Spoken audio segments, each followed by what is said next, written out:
Saksakallan gunarnavasya Vande Guru Sri Charanarvindam.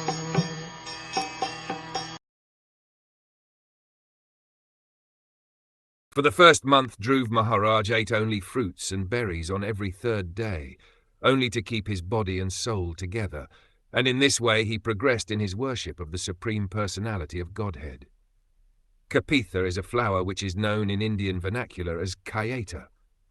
We do not find an English equivalent for the name of this flower, but its fruit is generally not accepted by human beings. It is eaten by monkeys in the forest. Dhruva Maharaj, however, accepted such fruits, not for luxurious feasting, but just to keep his body and soul together. The body needs food, but a devotee should not accept foodstuff to satisfy the tongue in sense gratification. It is recommended in Bhagavad Gita that one should accept as much food as necessary to keep the body fit, but one should not eat for luxury. Dhruva Maharaj is an acharya, and by undergoing severe austerities and penances, he teaches us how one should execute devotional service. We must carefully know the process of Dhruva Maharaj's service.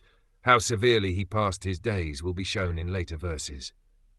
We should always remember that to become a bona fide devotee of the Lord is not an easy task, but in this age, by the mercy of Lord Chaitanya, it has been made very easy.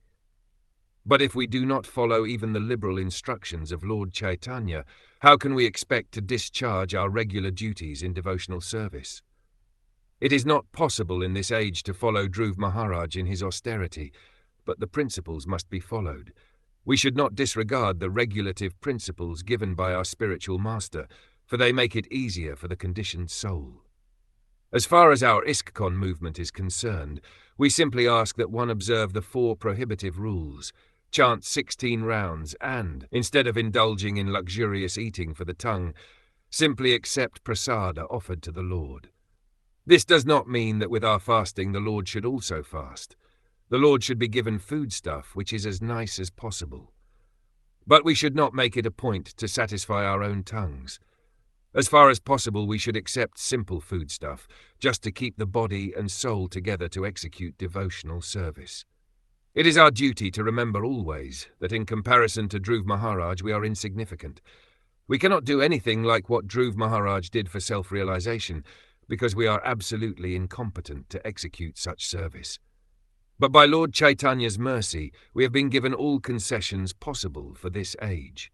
So at least we should always remember that neglect of our prescribed duties in devotional service will not make us successful in the mission we have undertaken. It is our duty to follow in the footsteps of Dhruva Maharaj, for he was very determined. We should also be determined to finish our duties in executing devotional service in this life. We should not wait for another life to finish our job.